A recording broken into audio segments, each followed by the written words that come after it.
நீதிமன்ற செய்திகள். தேசிய சட்டப்பணிகள் ஆணைக்குழுவின் வழிகாட்டுதலின்படி சென்னை உயர்நீதிமன்ற நீதியரசரும் தமிழ்நாடு மாநில சட்டப்பணிகள் ஆணைக்குழுவின் செயல் தலைவருமான மாண்புமிகு நீதியரசர் திரு எஸ் சுந்தர் அவர்களின் உத்தரவின்படி தேசிய மக்கள் நீதிமன்றம் வருகிற 8/3/2025 அன்று மாவட்ட மற்றும் தாலுகா அளவில் உள்ள நீதிமன்றங்கள் முதல் உயர்நீதிமன்றம் வரை உள்ள அனைத்து சட்டப்பணிகள் ஆணைக்குழுக்கள் சார்பில் நடைபெறவுள்ளது. அன்றைய தினம் நீதிமன்றத்தில் நிலுவையில் உள்ள சமரச தீர்வு காணக்கூடிய குற்றவியல் வழக்குகள், மாற்றுமுறை ஆவண சட்டம் சட்டப்பிரிவு 138 கீழான காசோலை சம்பந்தமான வழக்குகள், வங்கி கடன் வசூல் வழக்குகள், மோட்டார் வாகன விபத்து, அரசு போக்குவரத்து மற்றும் காப்பீடு நிறுவன வழக்குகள், தொழிலாளர் பிரச்சினை சம்பந்தமான வழக்குகள், மின்சார கட்டணம், தண்ணீர் கட்டணம் சம்பந்தப்பட்ட வழக்குகள், மன வாழ்க்கை பிரச்சினை தொடர்பான வழக்குகள், நில ஆர்ஜித வழக்குகள், ஊதியம், படிகள் மற்றும் பணி ஓய்வு கால பலன்கள் சம்பந்தமான பிரச்சினைகள், மாவட்ட நீதிமன்றங்கள் மற்றும் உயர்நீதிமன்றங்களில் நிலுவையில் உள்ள வருவாய்த்துறை வழக்குகள், உரிமையியல் வழக்குகள், சொத்துரிமை மற்றும் நுகர்வோர் நீதிமன்ற வழக்குகள் எடுத்துக்கொள்ளப்பட்டு சுமூக தீர்வு காணப்பட உள்ளன. நீதிமன்றத்தில் வழக்காக தாக்கல் செய்யும் முன்னர் சமரசம் செய்து கொள்ளக்கூடிய பிரச்சனைகளான காசோலை சம்பந்தமான பிரச்சனைகள், வங்கி கடன் வசூல் பிரச்சனைகள், மின்சார கட்டணம், தண்ணீர் கட்டணம் உள்ளிட்ட பிரச்சனைகள் எடுத்துக்கொள்ளப்பட்டு சுமூக தீர்வு காணப்பட உள்ளன. இந்த அமைப்புகளின் மூலம் தீர்த்து வைக்கப்படுகின்ற வழக்குகள் அந்த அமைப்புகளிலே முற்று பெற்று விடுகின்றன. உரிமையல் வழக்குகளில் நீதிமன்றத்தில் ஏற்கனவே செலுத்தப்பட்டுள்ள நீதிமன்ற கட்டணத்தை திரும்ப பெறும் வாய்ப்பும் உள்ளது. வழக்குகளில் தீர்வு கண்டவுடன் அதற்கான தீர்வு நகல் உடனடியாக வழங்கப்படும். மேற்படி தீர்வுகளை எதிர்த்து மேல்முறையீடு என்பது இல்லை. மனமொருமித்து ஏற்படுகின்ற இந்த தீர்வை பொறுத்தவரை இரு தரப்பில் எவருக்கும் வெற்றி தோல்வி என்பதில்லை. இத்தீர்வானது ஒரு நீதிமன்றம் பிறப்பிக்கின்ற தீர்ப்பாணைக்கு ஒப்பாகும். மக்கள் நீதிமன்றத்தில் வழக்காளர்களுக்கு செலவின்றி விரைவாக நீதி கிடைக்க வழிவகை செய்யப்படும்.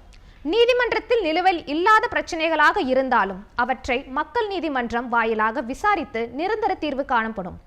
எனவே பொதுமக்களும் வழக்காடிகளும் வருகின்ற 8/3/2025 அன்று தமிழ்நாடு முழுவதும் நடைபெற உள்ள தேசிய மக்கள் நீதிமன்றத்தில் கலந்து கொண்டு பயன்பெறுமாறு தமிழ்நாடு மாநில சட்டப்பணிகள் ஆணைக்குழு சார்பாக கேட்டுக்கொள்ளப்படுகிறது.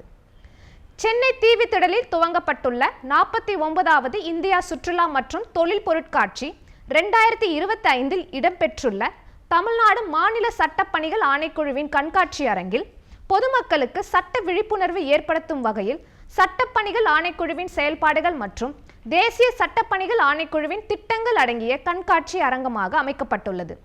மேலும் மாணவர்களுக்கு சட்ட விழிப்புணர்வு ஏற்படுத்தும் வகையில் புதிர்வினா போட்டி நடத்தப்பட்டு வருகிறது. இக்கண்காட்சி வருபவர்களுக்கு சட்ட ஆலோசனை வழங்கிட வழக்கறிஞர் ஒருவரை நியமனம் செய்து அவர் மூலமாக போதிய சட்ட அறிவுரைகள் வழங்கிடவும் ஏற்பாடு செய்யப்பட்டுள்ளது. எனவே பொதுமக்களும் மாணவர்களும் இக்கண்காட்சி அரங்கினை பார்வையிட்டு பயன்பெறுமாறு தமிழ்நாடு மாநில சட்டப்பணிகள் ஆணைக்குழு சார்பாக கேட்டுக்கொள்ளப்படுகிறது. மாண்புமிகு சென்னை உயர்நீதிமன்ற மதுரை கிளையில் மாண்புமிகு நீதியரசர் திரு ஆர் விஜயகுமார் அவர்கள் பெண் அரசு ஊழியர்கள் பிரசவ கால விடுப்பு எடுப்பது தொடர்பாக வழங்கியுள்ள தீர்ப்பானது சமூக முக்கியத்துவம் வாய்ந்ததாக அமைந்துள்ளது. மேற்படி வழக்கானது அரசு துறையில் பணியாற்றி வரும் செவிலியர் தனக்கு 1 வருட பிரசவ கால விடுப்பு வேண்டி விண்ணப்பித்திருந்த நிலையில் மேற்படி விண்ணப்பமானது மறுக்கப்பட்டதால் நீதிமன்றத்தை அணுகியதன் மூலமாக எழுந்த நீதி பேராணை மனுவாக தாக்கல் செய்யப்பட்டுள்ளது. மேற்படி மனுவினை பரிசீலனை செய்த சென்னை உயர்நீதிமன்ற மதுரை கிளையில் மாண்புமிகு நீதியரசர் திரு ஆர் விஜயகுமார் அவர்கள் கடந்த 21/1/2025 தேதியில் மேற்படி வழக்கில் உத்தரவு பிறப்பித்துள்ளார். மேற்படி உத்தரவில் மாண்புமிகு நீதியரசர் குறிப்பிட்டுள்ளதாவது: மனுதாரருக்கு 2 குழந்தைகள் இருந்த நிலையில் விவாகரத்தாகி மீண்டும் 2வது திருமணம் நடைபெற்ற பின்னர் மேற்படி மனுதாரர் குழந்தை பேறு அடைந்ததன் காரணமாக பிரசவ கால விடுப்பிற்காக கொடுக்கப்பட்ட மனுவானது அவரதன் உயர் அதிகாரியின் மூலமாக நிராகரிக்கப்பட்டுள்ளது.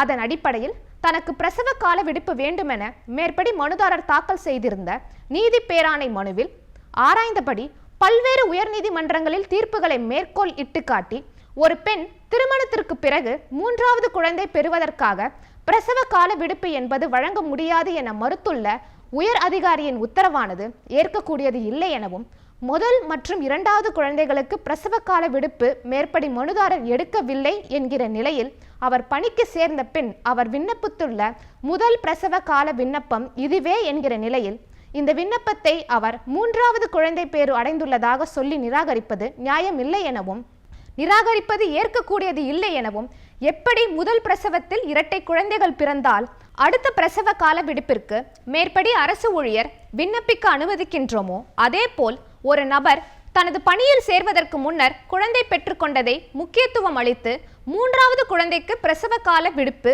கேட்கிறார் என கருதி அதை நிராகரிக்க முடியாது எனவும் அவரை பணிக்கு சேர்ந்த பின் 2 முறை மட்டுமே பிரசவ கால விடுப்பு எடுக்க முடியும் என்றுதான் இந்த சங்கதியை பொறுத்து அதிகாரிகள் கருத்தில் எடுக்க வேண்டும் என அதிகாரிகளுக்கு தெளிவுபடுத்தும் விதமாக மேற்படி நீதியரசர் பிறப்பித்துள்ள உத்தரவானது சமுதாய அளவில் பெண் அரசு ஊழியர்களுக்கு வழங்கப்பட்ட சலுகையை தவறான புரிதலோடு நிராகரித்து வந்த உயரதிகாரிகளுக்கு தெளிவுபடுத்தும் விதமாகவும் அரசு துறை பெண் ஊழியர்களுக்கு கொடுக்கப்பட்ட சலுகைகள் சரியான முறையில் சென்று சேரக்கூடிய விதமாகவும் அமைந்துள்ளதால் சமுதாய முக்கியத்துவம் வாய்ந்ததாக கருதப்படுகிறது. சேலம் மாவட்டம் ஆத்தூர் வட்ட சட்டப்பணிக்குழு சார்பில் ஆத்தூர் அறிஞர் அண்ணா அரசு கலை மற்றும் அறிவியல் கல்லூரியில் சட்ட விழிப்புணர்வு முகாம் கடந்த 27/1/2025 அன்று நடைபெற்றது. இந்நிகழ்வில் ஆத்தூர் வட்ட சட்டப்பணிக்குழுவின் தலைவரும் சார்பு நீதிபதியுமான திரு கணேசன் தலைமை வகித்து மாணவர்களுக்கு போதைப் பொருள் தடுப்பு குறித்தும் சாலை விதிகள் பற்றியும் மாணவர்களிடையே விழிப்புணர்வு ஏற்படுத்தினார். இந்நிகழ்ச்சியில் கல்லூரியின் முதல்வர் திரு செல்வராஜ், ஆத்தூர் வழக்கறிஞர் சங்க தலைவர் திரு OS சிவகுமார், செயலாளர் திரு மோகன்குமார், மூத்த வழக்கறிஞர்கள் திரு C ராமலிங்கம், திரு N ராமதாஸ், பேராசிரியர் திரு பழனிமுத்து மற்றும் கல்லூரி மாணவர்கள் உட்பட பலர் கலந்து கொண்டனர். பெரம்பலூர் மாவட்ட சட்டப்பணிகள் ஆணைக்குழு சார்பில் பணியிடத்தில் பெண்களுக்கு எதிரான பாலியல் குற்றத்தடுப்பு சட்டம் குறித்த பயிற்சி பட்டறை தனியார் துணிக்கடையில் கடந்த 29/1/2025 அன்று நடைபெற்றது.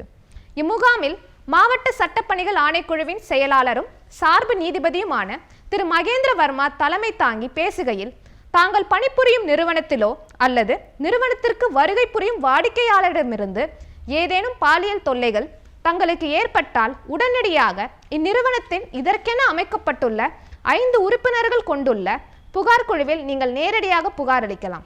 புகார் அளித்த மனுவில் 2 தரப்பினரையும் அழைத்து விசாரணை செய்வார்கள். அவ்வாறு விசாரணை செய்யும் மனு 90 நாட்கள் முடித்து வைக்கப்பட வேண்டும் அல்லது அப்புகார் மனு மீது சமரச தீர்வு ஏற்படுத்துவதற்காகவும் குழுவிற்கு அதிகாரம் உண்டு. மேலும் நிறுவனத்தின் உரிமையாளர் மீதும் பாலியல் தொந்தரவு குறித்த புகார் இருந்தால் தாங்கள் உள் புகார் குழுவில் புகார் அளிப்பதற்கு இந்த சட்டம் வழிவகுத்துள்ளது. பணியிடத்தில் பெண்களுக்கு எதிரான பாலியல் தொந்தரவுகளை யாரும் சகித்துக் கொள்ளக்கூடாது. தைரியத்துடனும் தன்னம்பிக்கையுடனும் உள் புகார் குழுவில் புகார் கொடுக்க முன்வர வேண்டும் என்றார். மேலும் மாவட்ட சமூக நல ஒருங்கிணைந்த சேவை மைய நிர்வாகி திருமதி கீதா, மாவட்ட சட்டப்பணிகள் ஆணைக்குழுவின் உதவி பாதுகாப்பு வழக்கறிஞர்கள் திரு தினேஷ், திரு திருஞானம் ஆகியோர் பெண்களுக்கான பாலியல் தொந்தரவு குறித்தான சட்ட விழிப்புணர்வை ஏற்படுத்தினர். மேலும் இப்பயிற்சி பட்டறையில் வழக்கறிஞர்கள், தனியார் துணிக்கடை ஊழியர்கள் உட்பட பலர் கலந்து கொண்டனர். சிவகங்கை மாவட்ட சட்டப்பணிகள் ஆணைக்குழு மற்றும் காரைக்குடி அரசு சட்ட கல்லூரி சார்பில் 3ஆம் பாலினத்தவர்களுக்கான சட்ட விழிப்புணர்வு முகாம் கடந்த 29/1/2025 அன்று நடைபெற்றது. இம்முகாமில் மாவட்ட சட்டப்பணிகள் ஆணைக்குழுவின் தலைவரும் முதன்மை மாவட்ட நீதிபதியுமான திருமதி அறிவொளி தலைமை வகித்து பேசுகையில், 3ஆம் பாலினத்தவர்களுக்கு பொருளுதவி செய்வதை விட மனதளவில் அவர்கள் மனிதர்களாக மதிப்பதுதான் சிறந்த பண்பாகும். 3ஆம் பாலினத்தவர்கள் எதிர்கொள்ளும் பிரச்சனைகளை கருத்தில் கொண்டு பல்வேறு காலகட்டங்களில் சட்டம் இயற்றப்பட்டு அவர்களுக்கான அங்கீகாரம் அளிக்கப்பட்டது என்று பேசினார். இம்முகாமில் தலைமை குற்றவியல் நீதித்துறை நடுவர் திரு பசும்பொன் சண்முக ஐயா, மாவட்ட சட்டப்பணிகள் ஆணைக்குழுவின் செயலாளரும் சார்பு நீதிபதியுமான திரு சுப்பையா, காரைக்குடி வட்ட சட்டப்பணிகள் குழுவின் தலைவர் திருமதி ஜெயபிரதா, கல்லூரியின் முதல்வர் திரு முருகேசன், உதவி பேராசிரியர்கள், வழக்கறிஞர்கள், திருநங்கைகள் மற்றும் மாணவ மாணவிகள், பொதுமக்கள் உட்பட பலர் கலந்து கொண்டனர். இத்துடன் நீதிமன்ற செய்திகள் நிறைவடைந்தன. நன்றி, வணக்கம்.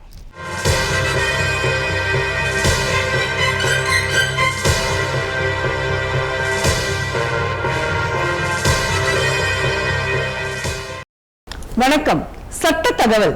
இன்றைய சட்ட தகவல் நிகழ்ச்சியில் பெற்றோர் மற்றும் மூத்த குடிமக்கள் பராமரிப்பு மற்றும் நல்வாழ்வு சட்டம் 2007, The Maintenance and Welfare of Parents and Senior Citizens Act 2007 பற்றி விரிவாக காண்போம்.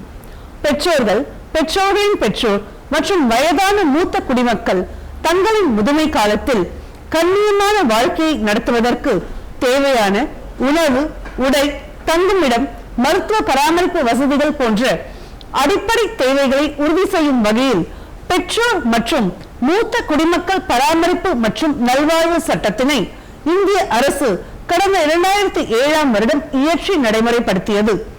இச்சட்டத்தில் மூத்த குடிமக்களுக்கான அரசு மற்றும் தனியார் பராமரிப்பு விடுதிகளை நிறுவுதல், அதன் தரம் மற்றும் சேவைகள் போன்றவற்றை கண்காணிக்கும் வகையில் வழிமுறைகள் ஏற்படுத்தப்பட்டுள்ளது. மேலும் மூத்த குடிமக்களுக்கு சிறப்பு மருத்துவ வசதிகளை அரசு மருத்துவமனைகளிலும் தனியார் மருத்துவமனைகளிலும் வழங்குவதை உறுதி செய்யும் வகையில் நடைமுறைகள் உருவாக்கப்பட்டுள்ளன. இச்சட்டத்தினை ஆக்கப்பூர்வமான முறையில் செயல்படுத்திட தமிழக அரசு கடந்த 31/12/2009 அன்று தமிழ்நாடு பெற்றோர் மற்றும் மூத்த குடிமக்கள் பராமரிப்பு மற்றும் நல்வாழ்வு விதிகளை உருவாக்கியுள்ளது. இச்சட்டத்தின் பலனை அடையக்கூடிய நபர்கள் யார்? இச்சட்டப்படி பிள்ளைகளும் பேர பிள்ளைகளும் தனது பெற்றோர்களையும் பெற்றோரின் பெற்றோர்களையும் முறையாக பராமரித்திட கடமையுள்ளதாக குறிப்பிடப்பட்டுள்ளது. தனது வருவாயிலிருந்தோ அல்லது தனது சொத்துக்களிலிருந்து வரும் வருவாயை கொண்டோ தன்னைத்தானே பராமரித்துக் கொள்ள இயலாத பெற்றோர் அல்லது மூத்த குடிமக்கள் தனது பிள்ளைகளிடமிருந்தோ பேர பிள்ளைகளிடமிருந்தோ பராமரிப்பு தொகையினை பெற இச்சட்டம் வழிவகை செய்துள்ளது. இச்சட்டத்தின்படி 60 வயது பூர்த்தி அடைந்தவர்களும் 60 வயதுக்கு மேற்பட்டவர்களும் மூத்த குடிமக்கள் என கருதப்படுவார்கள். குழந்தைகள் இல்லாத மூத்த குடிமக்கள் தனது சொத்தில் அனுபவத்தில் இருக்கும் உறவினர்களிடமிருந்தோ அல்லது தனது ஆயுட்காலத்திற்கு பிறகு வாரிசுரிமை சட்டப்படி தனது சொத்தினை அடைய வைக்கும் உறவினர்களிடமிருந்தோ பராமரிப்பு தொகையினை பெற இச்சட்டம் வழிவகை செய்துள்ளது.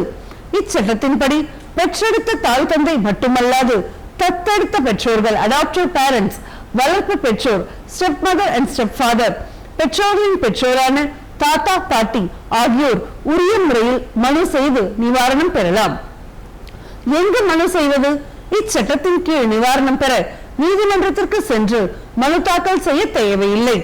இச்சட்டப்படி பராமரிப்பு தொகை கோரி ஒரு மனுவினை சட்டப்பிரிவு 7 படி வருவாய் கோட்டாட்சியர் ரெவென்யூ டிவிஷனல் ஆபீசர் RDO தலைமையில் வருவாய் உட்கோட்ட அளவில் அமைக்கப்பட்டுள்ள ஜீவனாம்ச தீர்ப்பாயங்கள் மெயின்டெனன்ஸ் ட்ரிபியூனல் முன்பு பெற்றோர்களோ அல்லது மூத்த குடிமக்களோ நேரடியாக தாக்கல் செய்து நிவாரணம் பெற்றுக் கொள்ளலாம். வயதின் காரணமாகவோ உடல்நிலையின் காரணமாகவோ அவர்களால் மனு தாக்கல் செய்ய இயலவில்லை என்றால் அவர்களது சார்பாக அவர்களின் உறவினர்களோ அல்லது அவர்களின் அங்கீகாரம் பெற்ற நபர்களோ மனு தாக்கல் செய்யலாம். அத்தியாவசிய நேர்வுகளில் தீர்ப்பாயமே நேரடியாக தனது கவனத்திற்கு வரும் தகவல்களின் அடிப்படையில் தாமாகவே சுமூற்ற வழக்கினை கோப்பிற்கு எடுத்துக் கொள்ளலாம். மூத்த குடிமக்கள் தீர்ப்பாயத்தை அணுகுவதில் ஏதேனும் உதவிகள் தேவைப்படின் அவர்கள் வசிக்கும் பகுதிக்கு அருகில் உள்ள நீதிமன்றங்களில் செயல்படும் வட்டு சட்ட பணிகள் குழு அல்லது மாவட்ட சட்டப்பணிகள் ஆணைக்குழுவை அணுகி உரிய சட்ட உதவிகள் பெறலாம். குற்றவியல் நடைமுறை சட்டம் பிரிவு 125 படி ஜீவனாம்சம் கோரியும் மூத்த குடிமக்கள் பாதுகாப்பு சட்டம் பிரிவு 5 படி பராமரிப்பு தொகை கோரியும் ஒரே நேரத்தில் 2 மனுக்களை தாக்கல் செய்து நிவாரணம் கோர இயலாது என சட்டப்பிரிவு 12 குறிப்பிடுகின்றது. பராமரிப்பு தொகை இச்சட்டத்தின்படி மனுதாரர்களான பெற்றோர் அல்லது மூத்த குடிமக்கள் மாதம் ஒன்றுக்கு ரூபாய் 10,000 வரை பராமரிப்பு தொகை பெற தகுதியுடையவர்கள் என சட்டப்பிரிவு 9 குறிப்பிடப்பட்டுள்ளது. பெற்றோர் மற்றும் மூத்த குடிமக்களின் வாழ்க்கை தரம் மற்றும் வருவாய் ஆகியவைகளை கணக்கில் கொண்டும் அவர்களின் பிள்ளைகளின் வருவாய், சொத்துக்கள் மற்றும் வாழ்நிலை ஆகியவைகளை கருத்தில் கொண்டும் உரிய பராமரிப்பு தொகையை தீர்ப்பாயங்கள் முடிவு செய்து உத்தரவு பிறப்பிக்கும். பிரதான மனு நிலையில் இருக்கும் காலகட்டத்தில் இடைக்கால பராமரிப்பு தொகை மற்றும் வழக்கு செலவு தொடர்பாக உரிய உத்தரவுகளை அந்தந்த தருணங்களில் தீர்ப்பாயம் பிறப்பிக்கலாம். இச்சட்டத்தின் பிரிவு 14 படி பராமரிப்பு தொகையை மனு தாக்கல் செய்த தேதியிலிருந்து வட்டியுடன் வழங்க தீர்ப்பாயம் உத்தரவு பிறப்பிக்கலாம். வழக்கு விசாரணை தமிழக அரசின் 2009ஆம் வருட விதிகளில் மனு விசாரணை நடைமுறை, சமரச முயற்சி, பராமரிப்பு தொகை தொடர்பான படிவங்கள், மேல் முறையீட்டு நடைமுறைகள் மற்றும் சட்டத்தின் செயலாக்கத்தினை கண்காணிப்பது ஆகியவைகளை பற்றி விரிவாக விளக்கப்பட்டுள்ளது. தமிழக அரசின் 2009ஆம் வருட விதிகளின்படி படிவம் 6 கண்டுள்ள விவரங்களை பூர்த்தி செய்து பாதிக்கப்பட்ட மூத்த குடிமக்கள் வருவாய் கோட்டாட்சியர் தலைமையில் அமைக்கப்பட்டுள்ள தீர்ப்பாயத்தின் முன்பு மனு தாக்கல் செய்யலாம். பின்னிட்டு எதிர்மனுதாரர் ஆஜரானவுடன் இரு தரப்பினரும் விதி 10 படி சமரச அலுவலர் முன்பு சமரச முயற்சிக்காக அனுப்பி வைக்கப்படுவார்கள். மனு தரப்பினர்களிடையே சமரச முயற்சி ஏற்பட்டால் அந்த சமரச அறிக்கையின் அடிப்படையில் தீர்ப்பாயம் உரிய உத்தரவுகளை பிறப்பிக்கும். சமரச முயற்சி பலனளிக்கவில்லை என்றால் தீர்ப்பாயத்தின் முன்பு விசாரணை மேற்கொள்ளப்பட்டு உரிய உத்தரவு பிறப்பிக்கப்படும். இச்சட்டத்தின் கீழ் தாக்கல் செய்யப்படும் மனுவினை எதிர்மனுதாரருக்கு அறிவிப்பினை சார்பு செய்ய தினத்திலிருந்து 90 நாட்களுக்குள் முடித்து தீர்ப்பாயம் உத்தரவு வழங்க வேண்டும். தேவைப்படும் சமயத்தில் உரிய காரணங்களின் அடிப்படையில் மேலும் 30 நாட்கள் கால நீட்டிப்பு செய்து மனுவினை முடித்து உத்தரவு பிறப்பிக்கலாம். இச்சட்டத்தின்படி 18 வயது பூர்த்தி அடையாத இளவரை மைனர் எதிர்மனுதாரராக சேர்க்க இயலாது. இச்சட்டம் நடைமுறையில் உள்ள இதர சட்டங்களை காட்டிலும் கூடுதல் அதிகாரம் பெற்றதாக அமைந்துள்ளது. இச்சட்டத்தின் கீழ் தாக்கல் செய்யும் மனுக்களை விரைவு விசாரணை நடைமுறை சம்மரி ட்ரையல் ப்ரொசீஜர் அடிப்படையில் தீர்மானித்து விரைந்து தீர்ப்பாயங்கள் உத்தரவு பிறப்பிக்க வேண்டும். இச்சட்டத்தின்படி அமைக்கப்படும் தீர்ப்பாயங்கள் சிவில் நீதிமன்றங்கள் போல் செயல்படும். இச்சட்டத்தின்படி பிரிவு 17 படி மனுவின் தரப்பினர்கள் விசாரணை தீர்ப்பாயத்தின் முன்போ அல்லது மேல்முறையீட்டு தீர்ப்பாயத்தின் முன்போ வழக்கறிஞர்கள் மூலமாக ஆஜராக இயலாது. No party to a proceeding before a tribunal or an appellate tribunal shall be represented by a legal practitioner. இச்சட்டத்தின்படி தாக்கல் செய்யப்படும் மனுக்களில் பிறப்பிக்கப்படும் உத்தரவுகளின் நகல்களை மனுதாரரான மூத்த குடிமக்களுக்கு சட்டப்பிரிவு 11 படி இலவசமாக வழங்க வேண்டும்.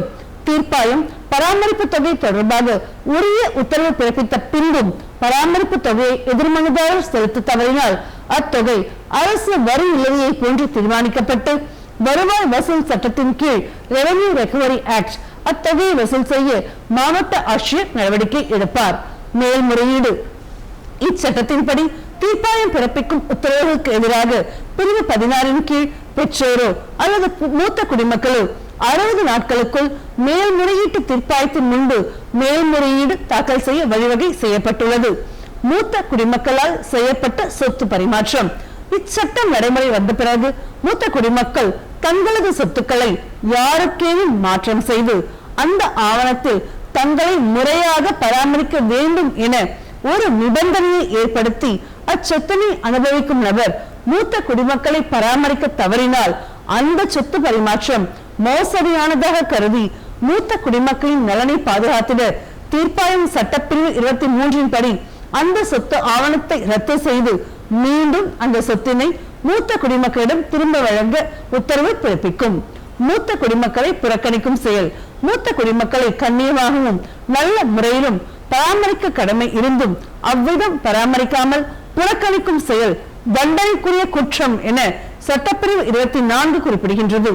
இக்குற்றத்திற்காக சம்பந்தப்பட்ட நபருக்கு 3 மாதங்கள் வரை சிறை தண்டனையும் ரூபாய் 5000 வரை அபராதமும் சட்டப்படி விதிக்க இயலும். பிரிவு 24 கீழான குற்றம் உடனடியாக புலன் விசாரணை செய்யத்தக்க பிணையில் விடக்கூடிய குற்றமாகும். Offenses cognizable and bailable. முதியோர் பராமரிப்பு இல்லங்கள் தன்னைத்தானே பராமரித்துக் கொள்ள இயலாத வறிய நிலையில் உள்ள மூத்த குடிமக்களை பராமரிக்கும் பொருட்டு குறைந்தபட்சம் ஒரு மாவட்டத்திற்கு ஒரு முதியோர் பராமரிப்பு இல்லம் என்ற வகையில் போதிய பராமரிப்பு இல்லங்களை மாநில அரசு ஏற்படுத்த வேண்டும் என பிரிவு 19 குறிப்பிடப்பட்டுள்ளது. 60 வயதிற்கு மேற்பட்ட தன்னைத்தானே பராமரித்துக் கொள்ள போதிய வசதி வாய்ப்புகள் இல்லாத நபர்கள் இச்சட்டத்தின் கீழ் வறியவர் இண்டிஜென்ட் பர்சன் என கருதப்படுவார்கள். மூத்த குடிமக்களுக்கான மருத்துவ வசதிகள் இச்சட்டத்தின் கீழ் மூத்த குடிமக்களுக்காக அரசு மருத்துவமனைகளிலும் தனியார் மருத்துவமனைகளிலும் சிறப்பு ஏற்பாடுகள் பிரத்யேக வரிசைகள் மற்றும் இதர வசதிகள் ஏற்படுத்த வேண்டும் என இச்சட்டப்பிரிவு 20 கூறப்பட்டுள்ளது. மாவட்ட ஜீவனாம்ச அலுவலர் டிஸ்ட்ரிக்ட் மெயின்டெனன்ஸ் ஆபீசர் இச்சட்டத்தின் பிரிவு 18 படி ஒவ்வொரு மாவட்டத்திலும் மாவட்ட சமூக நல அலுவலர் அல்லது இணையான பதவி நிலையில் உள்ள வேறு அலுவலர்கள் மாவட்ட ஜீவனாம்ச அலுவலராக டிஸ்ட்ரிக்ட் மெயின்டெனன்ஸ் ஆபீசராக நியமிக்கப்படுவார். இந்த அலுவலர்கள் தேவையான சமயத்தில் பெற்றோர்களுக்காகவும் மூத்த குடிமக்களுக்காகவும் விசாரணை தீர்ப்பாயம் முன்பும் மேல்முறையீட்டு தீர்ப்பாயம் முன்பும் ஆஜராகி உதவுவார். தமிழக அரசு இச்சட்டத்தின் கீழ் உருவாக்கியுள்ள விதிகளின்படி மாவட்ட ஆட்சித்தலைவர் இச்சட்டத்தின் கண்காணிப்பு அலுவலராக விதி 20 படி பணியாற்றுவார். மாவட்டத்தில் உள்ள மூத்த குடிமக்களும் அவர்களது சொத்துக்களும் முறையாக கண்காணிக்கப்பட்டு பராமரித்திட உரிய நடவடிக்கையினை மாவட்ட ஆட்சித்தலைவர் மேற்கொள்ள வேண்டும்.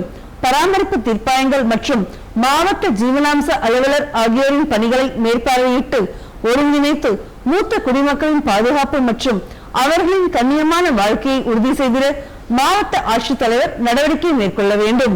தமிழ்நாடு மூத்த குடிமக்கள் மாநில கொள்கை வரைவு 2022 இச்சட்டத்தின் அடிப்படையில் தமிழக அரசு கடந்த 5/5/2022 அன்று தமிழ்நாடு மூத்த குடிமக்கள் மாநில கொள்கை வரைவு 2022 வெளியிட்டுள்ளது. அதன் அடிப்படையில் பல்வேறு கொள்கை முடிவுகள் இறுதி செய்யப்பட்டுள்ளன. அனைத்து மருத்துவக் கல்லூரிகள் மற்றும் மாவட்ட அரசு மருத்துவமனைகளில் முதியோர் நலப்பிரிவுகளை நிறுவுதல், அரசு ஆரம்ப சுகாதார மையங்கள் மூலம் 60 வயதிற்கு மேற்பட்ட முதியோர்களுக்கு விரிவான மருத்துவ காப்பீடு வழங்குதல், தமிழக அரசால் வழங்கப்படும் தேசிய மருத்துவ காப்பீட்டு திட்டத்தை அரசு பணியாளர்களை சார்ந்துள்ள பெற்றோர்களும் நீட்டித்து பணியாளர்களின் சம்பளத்திலிருந்து கூடுதல் பிரீமியம் தொகை பிடித்தம் செய்யப்படுதல், ஒருங்கிணைந்த முதியோர் மேலாண்மை திட்டம், தீராத நோயால் பாதிக்கப்பட்டுள்ள முதியோர்களுக்கும் மாற்றுத்திறனாளி முதியோர்களுக்கும் மறுவாழ்வு மையம் அமைத்தல், வீடற்ற சூழ்நிலையில் உள்ள மூத்த குடிமக்களுக்கு இடைக்கால தங்குமிடங்களை நிறுவுதல் போன்ற பல்வேறு கொள்கை முடிவுகள் மேற்கொள்ளப்பட்டு செயல்படுத்தப்பட்டுள்ளன. நம்மை நல்ல முறையில் பெற்றெடுத்து சீராட்டி வளர்த்திட்ட பெற்றோர்களையும் மூத்த குடிமக்களையும் அவர்களின் வாழ்நாள் முழுவதிலும் கண்ணியமாகவும் அன்பாகவும் பராமரிக்க வேண்டியது பிள்ளைகளின் தார்மீக கடமையாகும். இதனை சட்டங்களும் சமயங்களும் வலியுறுத்துகின்றன. நேயர்களே, சட்டம் சம்பந்தமான கேள்விகளை அனுப்ப வேண்டிய முகவரி உறுப்பினர் செயலாளர், தமிழ்நாடு மாநில சட்டப்பணிகள் ஆணைக்குழு, வடக்கு கோட்டை சாலை, மெட்ராஸ் உயர்நீதிமன்ற வளாகம், சென்னை 600104. இந்நிகழ்ச்சிகளை யூடியூபில் பார்க்க டிடி தமிழ் நீதிமன்ற செய்திகள் என்ற பக்கத்தில் பார்க்கலாம். மேலும் சட்ட உதவிக்கு தேசிய சட்டப்பணிகள் ஆணைக்குழு உதவி எண் 151000 என்ற எண்ணை தொடர்பு கொள்ளவும். இத்துடன் சட்ட தகவல்கள் நிறைவடைகிறது. நன்றி, வணக்கம்.